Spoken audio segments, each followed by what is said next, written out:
Alright guys, welcome back. Excuse me. What we've got going on today is, from doing forge welding, making some Damascus and other forge welds, that borax has just eaten another big hole in the bottom of my forge, and we're going to try to do a quick repair on that. It's not going to be perfect, but you know, there's just this hole down in there, and I'll show it to you here in a minute, where it's eating away at the brick. I've already repaired it once. I had that soft clay fire brick in the bottom, and that flux just devastates that stuff in no time flat. So I carved those out, just notched them out in a little square trench, and I sliced a piece of this paver right here, and we laid that in the bottom of the forge, you know, and that's good hard cement, and I thought that would last, and it has lasted a while, quite a while, you know. It outlasted that soft fire brick, but we've still got a hole eaten out in the center of that where our steel lays when it's covered in that flux. Every time I fire up the forge and get it hot, that flux melts again, and it's just like gooey, sticky, melted glass in the bottom of my forge, and it's gotten big enough now to where I can't lay my steel in there across, you know what I mean? The hole runs kind of like this, and it's just gotten to the point where every piece of steel I lay in the forge dips down and gets into that stupid, molten, glassy flux garbage, and it gets stuck all over my steel. It drives me crazy. So that piece of paver that I initially put in there, I was thinking I'd be able to slide that out and put another piece in there, but in surveying the damage in there, that flux has gotten over to the sides, and I mean, virtually that paver is welded in place in there. The only way I'm going to be able to repair that properly and make it like it was when I first built it again is I'm going to have to get some more of these fire bricks and reline the whole bottom and put a new groove and a whole new paver and whatever. Who knew it was so hard to get your hands on some refractory cement, right? I can order it online. It'll be here like on the 19th or whatever. Well, I don't want to wait a week for it. I need my forge. I use it almost on a daily basis right now where work is slow. So, and then I did find one place that would sell me a bag, $50-some for this big bag, and they say you have to mix the whole bag. I don't want to mix the whole bag. I only need a cup full of the stuff, you know. So I decided that I'm going to try. What we're going to do is we're going to take this little piece of paver, and I'm going to just trim it down. I've got a masonry saw for my 4.5-inch angle grinder, and I'm going to trim it down, and I'm just going to kind of try to shape it to the size of the hole that I have in there, the valley that's in my forge, and try to just shape this where it'll sit down in there pretty nicely, and it'll just keep our work up off of that molten flux down in the bottom of there. And but it's not going to be long, and I'm going to have to tear that floor completely out of that and rebuild it. Anyway, I'm going to build a new forge. I'm going to take one of those 7-gallon propane tanks, and I'm going to build a forge out of that, and I'm going to make it at least a 2-burner. That's part of the problem with this little forge too, is that it's just a 1-burner forge, and you know, it really gets heavily used, but it doesn't. I can't do very long stock. I can only heat a good working space on steel, maybe this long.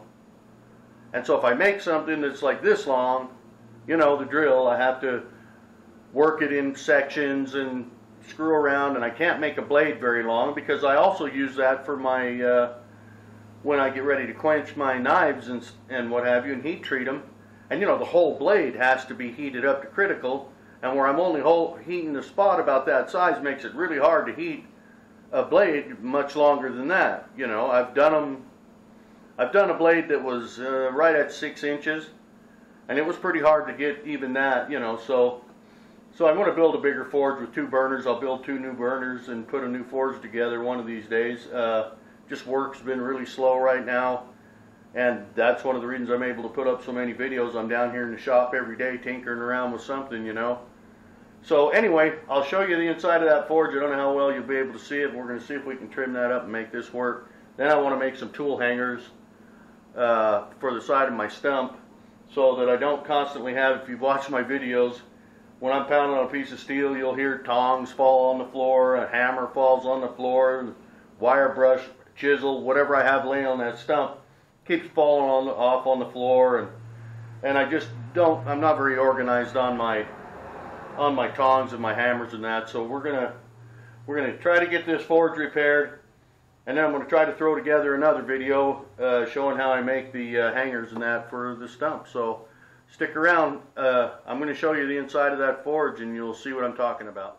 Alright guys, so I don't know how well that'll show up on camera, but you can see if this will show up on camera worth a hoot. I've got a flashlight I'm shining in here to try to help you see what I'm talking about, but there's just a big hole that's been eaten out by that flux, and the way the hole is positioned in there, it's just gotten bad enough that I'm not able to lay anything, even especially if I'm working on smaller things like a bottle opener or something like that. It just bathes in that crap, and when I pull it out of there, you know, I've got that flux stuck all over it. So I just want to try to trim this piece of paver enough to it's kind of like a, oh, it's almost like a football shaped hole right there. And if we can trim this paver, this little piece of paver that I have, and just kind of lay it down in there to fill that gap, I'm sure it won't last too awful long. Here in a month or so I'll have to redo it again, but hopefully by then I'll maybe have a new forge built and be able to start ruining the floor in that one. So anyway, let's get to it here and see what we can do. Well, okay, so we got our little piece to lay down in there. Again, I don't know how well that's showing up on the camera, but it's a little bit high, but there's so much flux down in the bottom of that hole that I'm thinking when this heats up, once I heat the forge up to temperature and that flux softens up, I'm probably going to be able to reach in there with a pair of tongs and kind of, you know, squish it down in there. I'm thinking, and even if it sits right there, that's fine, because that hole is just full of flux, and I'd rather have it sitting a little higher in there. I don't put that big a stock, but I think this is going to set down in there. But let's fire up this forge and see what it does.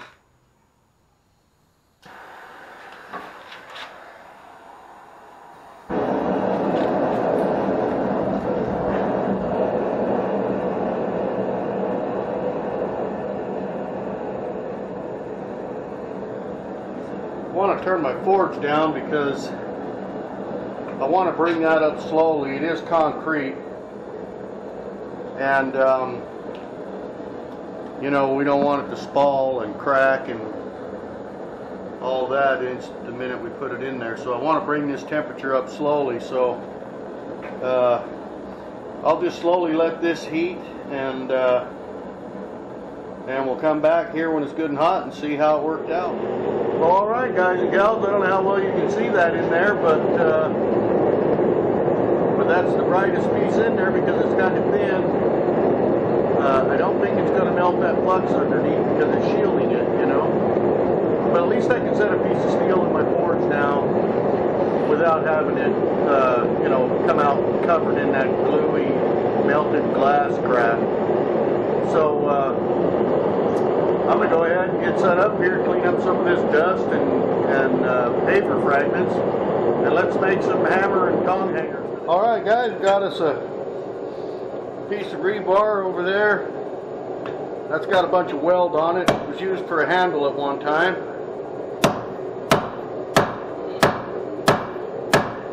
We're going to use our handy dandy little Hardy cutoff tool here we made the other day.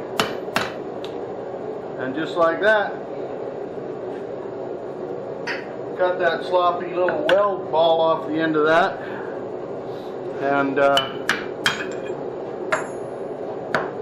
And now we'll continue to make our little hammer holder.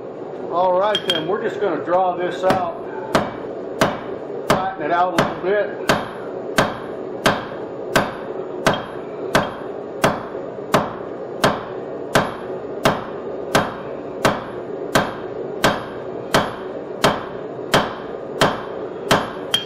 We don't really need to draw it out. I just want to flatten it out.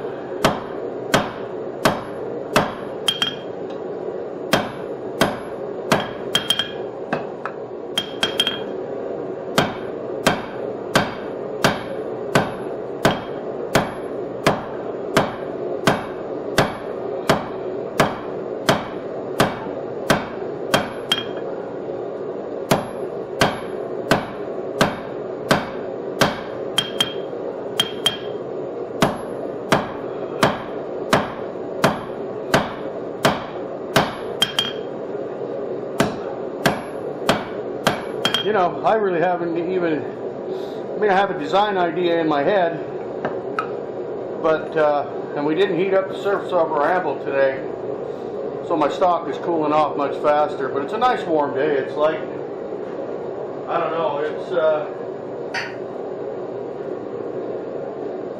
it's probably 65 degrees or so. Let's just take a look here real quick. I guess it's not that warm. It feels warmer. 56. I was only off by 9 degrees. So, beautiful, beautiful day for February 9th in Salt Lake City, let me tell you. So,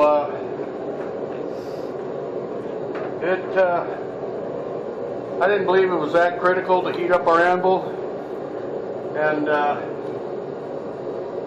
it'll warm up here on its own after a few heats and a few times of pounding on that steel. Some of you may have seen this hammerhead sitting around in my shop here in some of my other videos. This is a 3-pound double jack. I was over at my son's house the other day, he gave it to me. And I don't really have the means to take a block of steel and make a hammer, but I want a nicer forging hammer, and that's going to be another project. We're going to take this hammerhead and I'm going to grind out some weight because I don't want it to be 3 pounds. That's what this double jack is, and it wears me out. So I'd like to get it down to about 2.5, and I think if we take and grind this out here, you know how these forging hammers have a waist in them right here. I don't know, there's probably a term for it, but where they're thinned out through here, I'm going to take the bench grinder and throw this in the vise and grind that out as well as I can. And then I think we'll take and heat it up. It's pretty scarred up. You know, it came from concrete job. My son's a superintendent for a big masonry company, and I think that's where this hammer may have came from. The handle was all broken on it and that. But we're going to try to turn this into a rounding hammer, and so I'll probably reheat it, and then we'll use our bottom fuller we made. Once I grind these out, we'll use our bottom fuller, pull this out of the forge and take it and bang it around there on that fuller to make it nice, a nice smooth groove. And then we'll clean this head up real nice and get rid of some of this octagon shape here and round these heads off a little bit. Then I'll take the grinder and I'll round one of these heads up real nice and make it a rounding head. Leave the other head flat. and just get her cleaned up real nice and throw a handle on it, and that should make me a pretty nice forging hammer.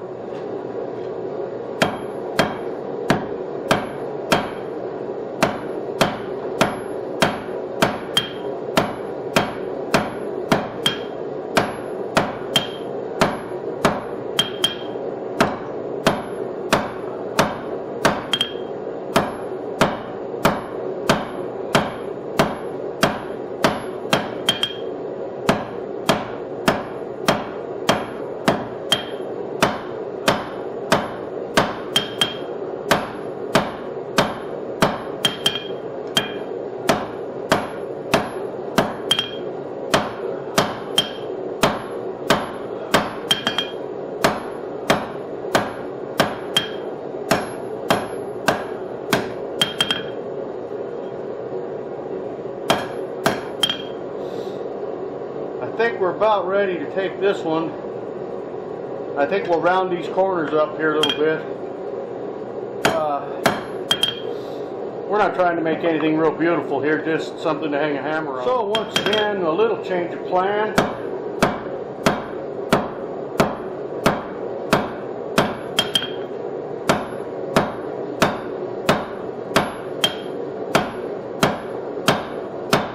I am going to leave this square.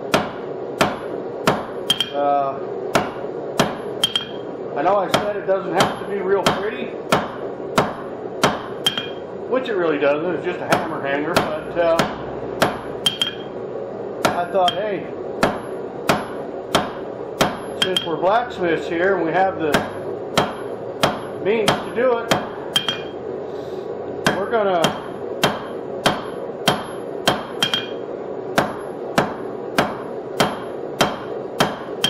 take this over and put a good heat on it, and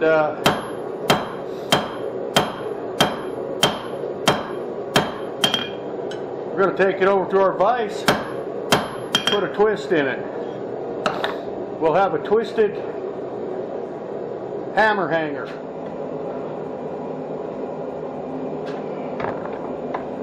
Got to go a little bit farther than that. About there,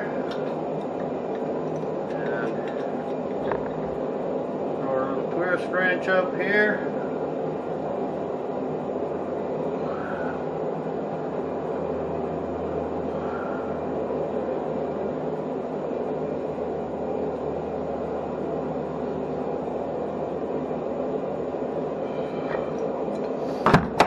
How does that look?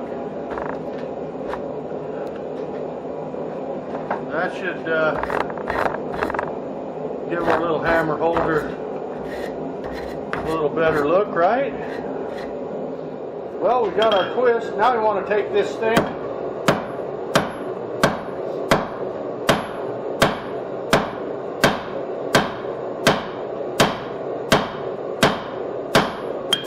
almost as if we were making a pair of tongs.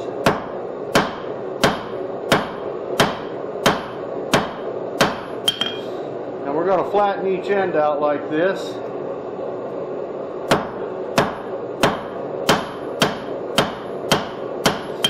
And then, you know, that'll get bent over. That'll be where our bolt hole gets drilled. And we'll do the same to that other side. Got our other side, other end heated up. We're going to do the same thing to that.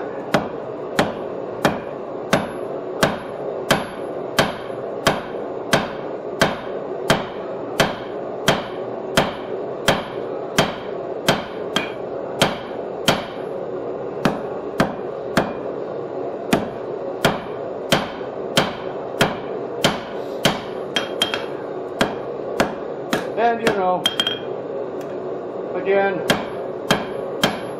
we're not trying to make it real pretty. We're just trying to make something to hang our hammers on. So I thought that little twist might just make it look where it's not quite so plain. So first thing, I think we want to kind of bend that up, because that's going to come down and be the flat side, you know, of our where our hammer's going to hang.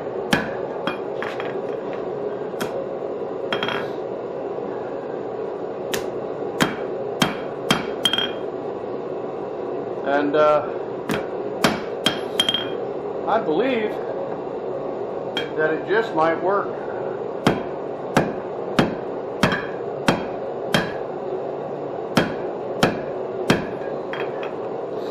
Alright, we got to get some more heat on that, but I think you can see the general idea.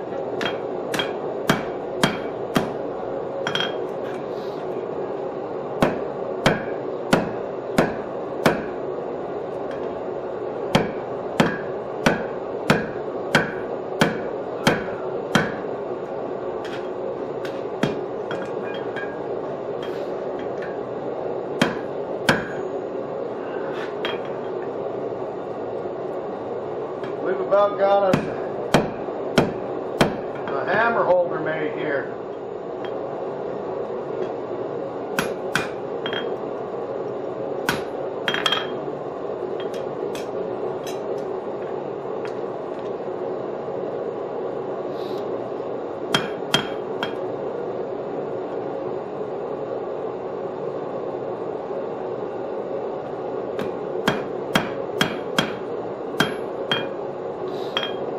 I think that kind of got it.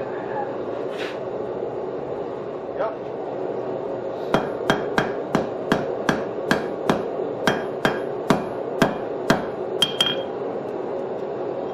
Well, I think that's about what we want.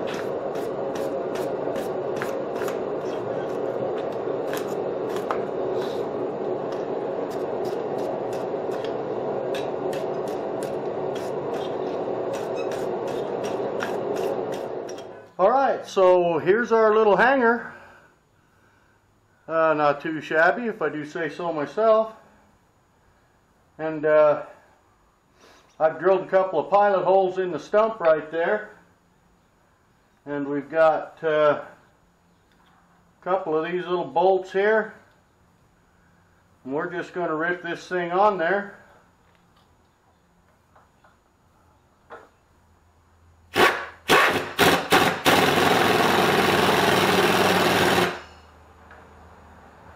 We're getting low on air. That compressor will kick on here in a minute and drive us all crazy.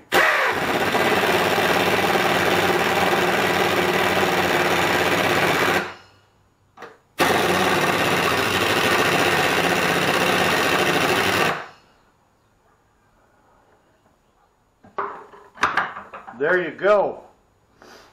Now I won't have hammers falling off of the stump. I'm going to make probably 2 more of these for my hammers, and then what we're going to do is go ahead and I'm going to do the same basic principle, but I'm just going to use a long, sort of a long piece of flat stock, and it'll be a real simple thing. All you got to do is put a little L in each end of it and drill a hole in it, and I'll hang that either here or over. I think that other side of the stump may be a little bit flatter surface. But we can always bend it to go with the stump, and that way I'll be able to hang my tongs in that, you know. It'll work on the same principle as that, as the hammer deal, but our tongs will just hang in there like that maybe. But see, it won't be this wide, it'll be flat, so they'll hang in there a little better.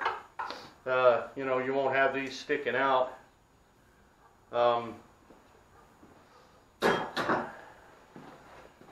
So, there it is, our little